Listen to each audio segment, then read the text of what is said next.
नमस्कार रसिक मित्रांनो, नमस्कार.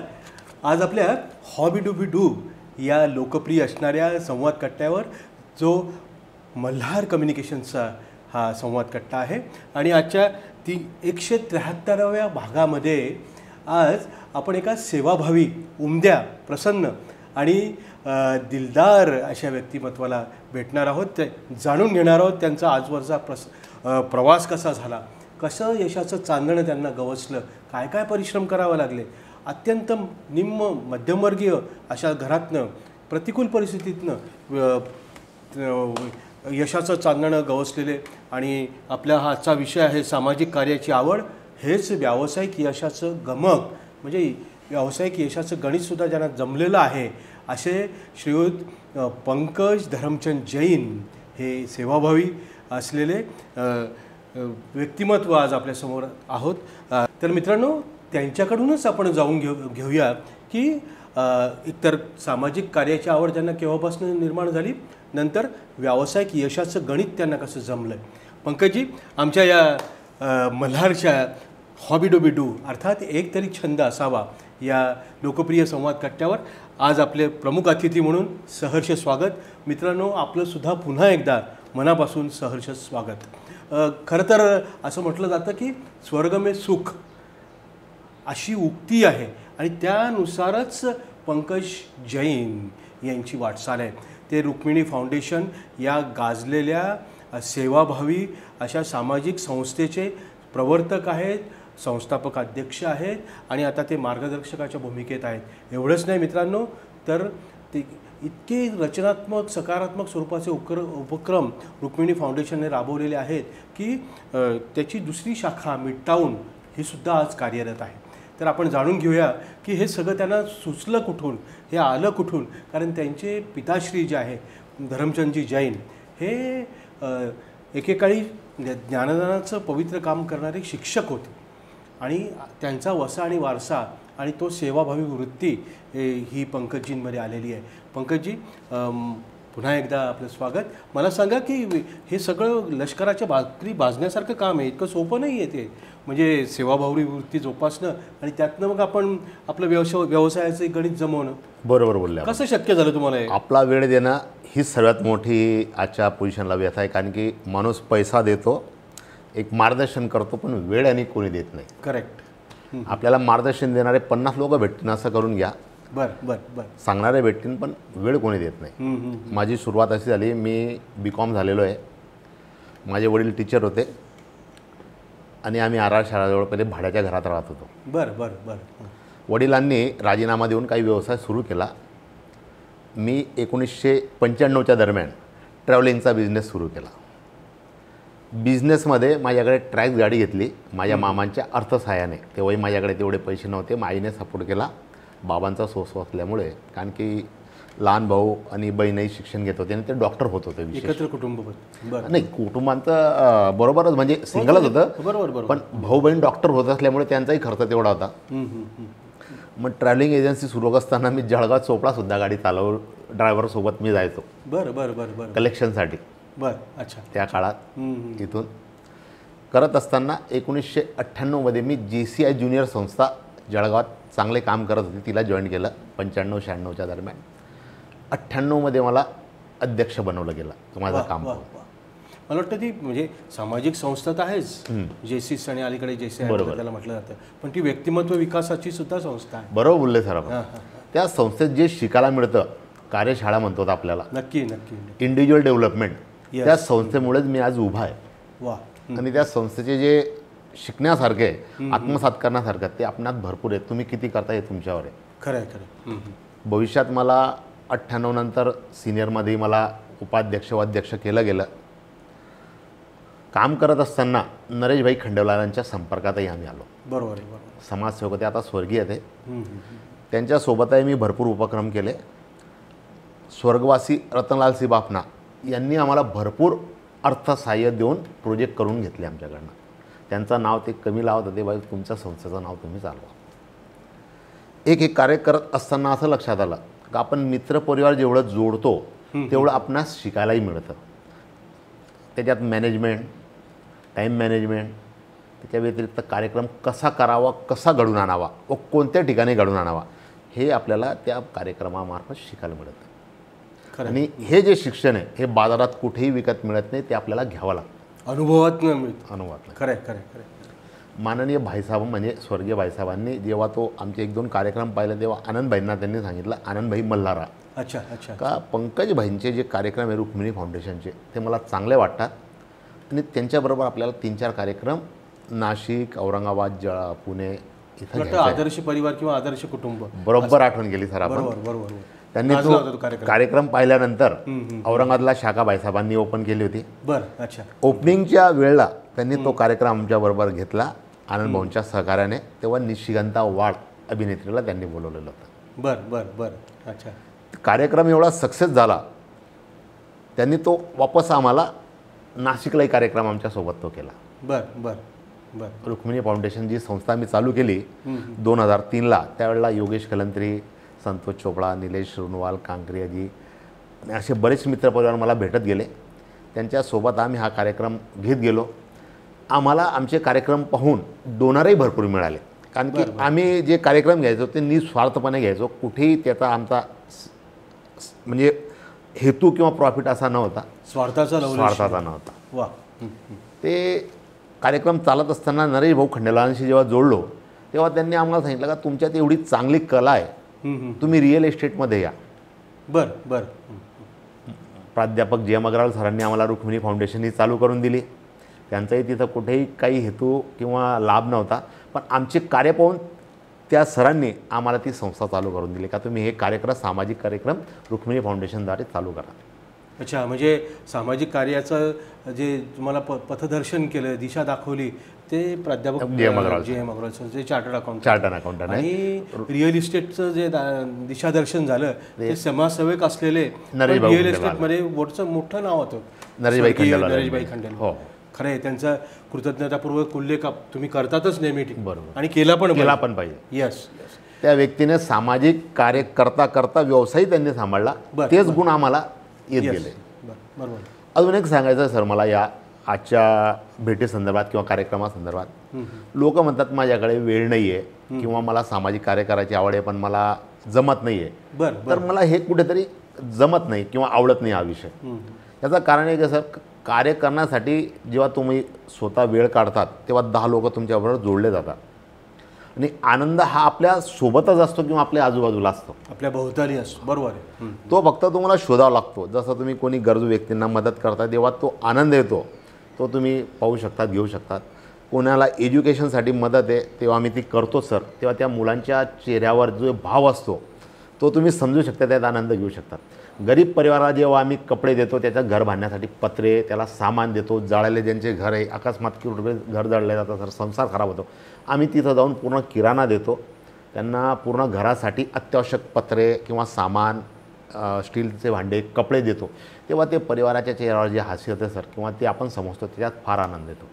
आणि तो आनंद घेण्यासाठी आपल्याला कोणत्याही प्रकारचे पैसे लागत नाही, फक्त त्यांना लोकांनी दिलेली मदत तिथपर्यंत पोचवायची असते सर. वा. ही जी मॅनेजमेंट तुम्हाला जमली तर तुम्ही जीवनात फार यशस्वी समाजकार्य करू शकता. म्हणजे जो काही अंत्योदय म्हणजे ज्याला आपण म्हणतो, अंतिम माणसाचा उदय, त्याला जगणं शिकवणं, त्याला आयुष्यात उभं करणं महत्त्वाचं काम करतात आपण. केवळ सामाजिकच नाही तर शैक्षणिक, सांस्कृतिक असंख्य असे उपयुक्त उपक्रम तुमचे आहेत. अजून कोणते उपक्रम तुम्ही सांगाल सर? आम्ही जळगावात ज्यांच्याकडे उद्योग नाही आहे पण त्यांना उद्योग करायचे, बँक कर्ज देत नाही, मित्रपरिवार सांगतो माझ्याकडे पैसे नाही, अशा लोकांना आम्ही 15,000 ते 20,000 रुपये देतो. जसं ज्यूसची गाडी लावलेली आम्ही, संतोष ज्यूसची, त्याच्यासमोर एक फुलवाल्याची दुकान लावलेली आहे, एक आम्ही लॉन्ड्रीवाल्याला मदत केलेली आहे. विविध ठिकाणी असे आम्ही मदत देत असतो, ज्याने काय होतं सर, त्याचा उद्योग सुरू होऊन जातो आणि तो उद्योग करत करत पैसे जेव्हा तो कमवतो तो आम्हाला रिपेमेंटही करतो सर, 50-100 रुपये. त्याचं रिझन असं आहे का तो रिपेमेंट करतो तर त्याला ते पेमेंट द्यायची सवय पडते. आणि असे उद्योग करण्यासाठी आपल्याला आमच्याकडे डोनर आहेत, त्यांचेच आम्ही पैसे घेतो आणि तिथं पैसे आम्ही पोचवत असतो सर. दुसरं कसं सांगायचं सर मला, जेव्हा जेव्हा मी सामाजिक कार्य करतात तेव्हा तुम्हाला लोक बरोबर जोडले जातात. असं वाटून म्हणजे असं कोणाला वाटतं का मी एक किंवा मी दोन आहे, काही नाही सर. आपण 4-5 लोकही मिळून जेव्हा यशस्वीपणे कार्य करतात 50 लोक आपल्याशी जुळतात. तुमचा हेतू शुद्ध असल्यामुळे लोक तुम्ही पुढे पुढे चालत गेलात, लोक तुमच्यासोबत जोडत गेले, म्हणजे कारवा पुढे जातो. वा वा वा वा. बरं मग म्हणजे हे सगळं काम करत असताना सामाजिक दीपस्तंभ तुम्हाला भेटत गेले, तुम्हाला गुरु जे गुरुस्थानी आहे, श्रद्धेय आहे, अशा लोकांनी तुम्हाला मदत केली. पण मग फॅमिली सपोर्ट पण फार महत्त्वाचा आहे. बरोबर विचारलं सर. मग फॅमिली सपोर्ट असं आहे, कारण की कमाई नसली तर घरी काही विचारणार नाही. करेक्ट. इन्कम सोर्स तुमचा पाहिजे. करेक्ट.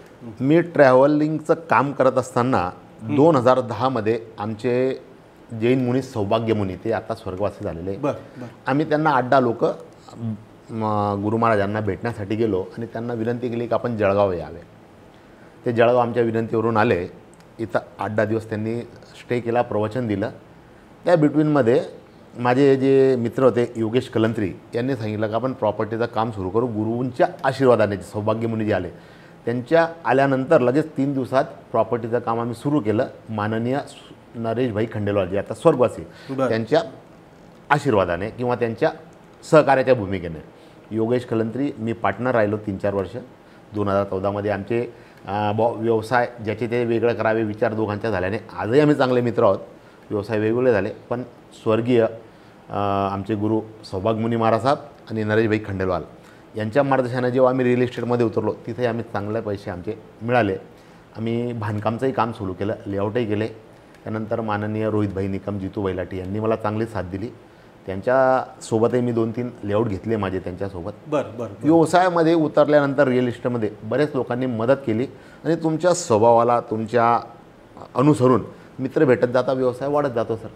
आणि एक बरोबर बोलले आपण का बुवा सामाजिक कार्य आणि फॅमिली आपण कसे हँडल करत गेले. तर त्यात माझ्या आईवडिलांनी मला फार मदत केली. मिसेस ममता जैन, सौ ममता जैन हिनेही मला कुठेही आळकाठी केली नाही सामाजिक कार्य करण्यात, कारण की आवड असली, आनंद असला का ते कार्य होत असतात. मला आपल्या कन्या 2 कन्या. बरोबर आहे. बरोबर आहे. म्हणजे तो पण एक आदर्शच आहे मित्रांनो. म्हणजे की सेवाभावी कार्य करत असताना ते बाळकडू मिळतं आणि माणूस किती प्रगल्भ होतो.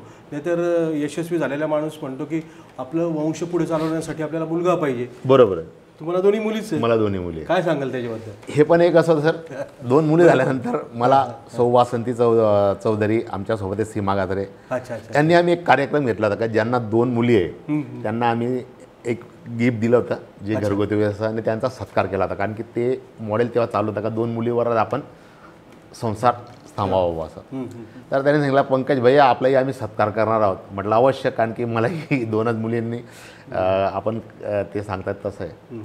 तर मलाही ते समाजापुढे एक आदर्श ठेवायचा होता का मुलीही मुलांच्या बरोबर आहेत. नक्कीच. आणि त्याच अनुसार माझी मोठी मुलगी आज डॉक्टर आहे फिजिओथेरपी, डॉक्टर खडके हॉस्पिटलमध्ये ती आज मेन फिजिओथेरपी म्हणून काम यशस्वीरित्या सांभाळते. छान छान छान. दुसरी मुलगी 11वीत आहे, नीटमध्ये आहे.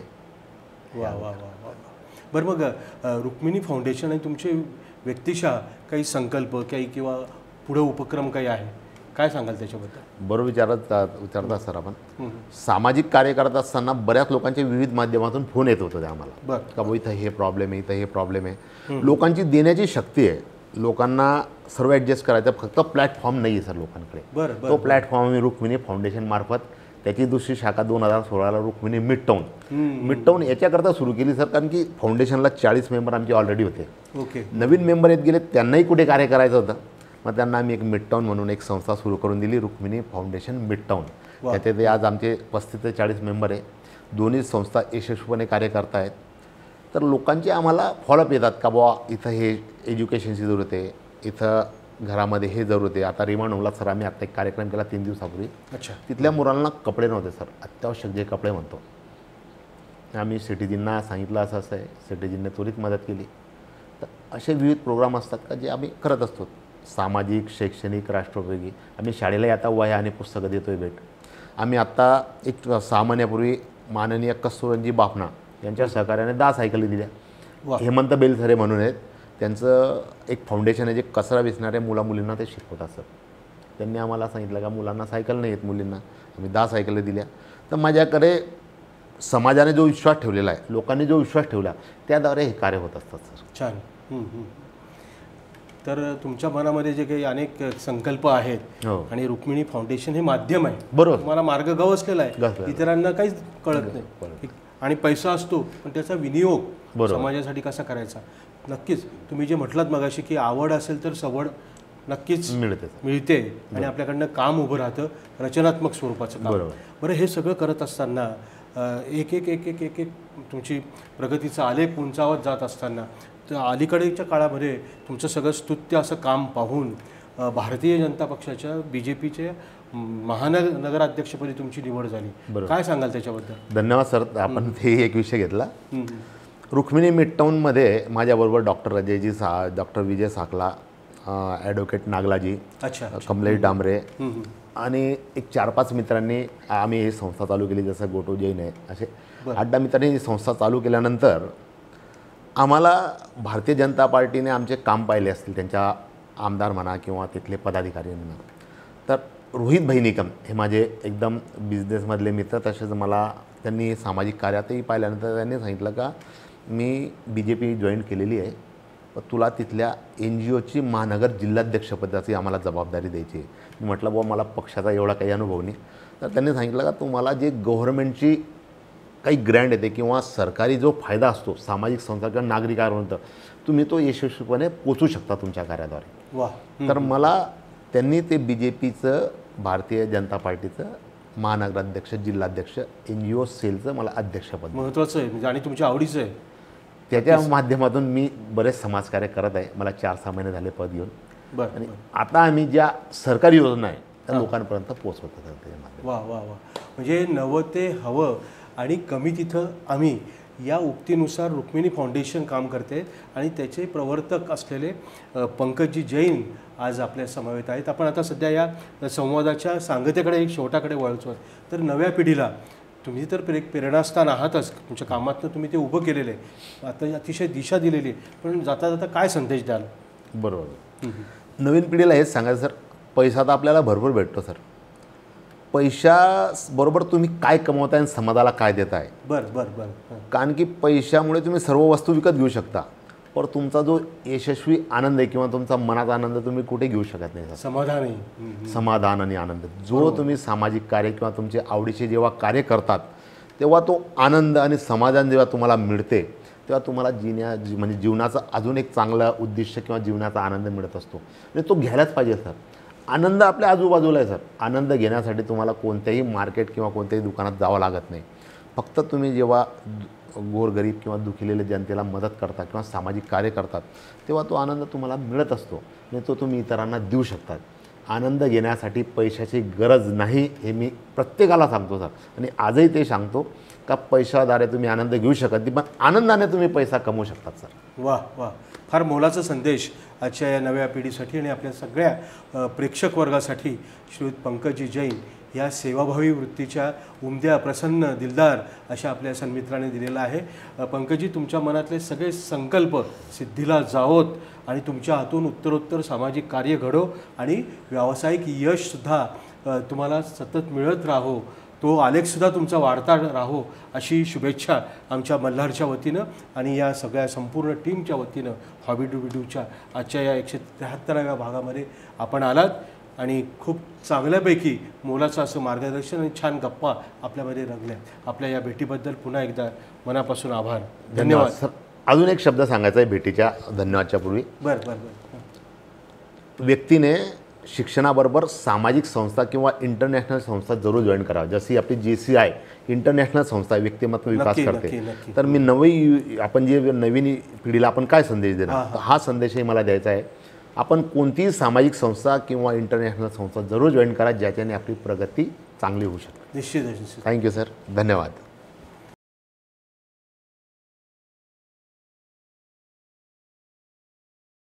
Audio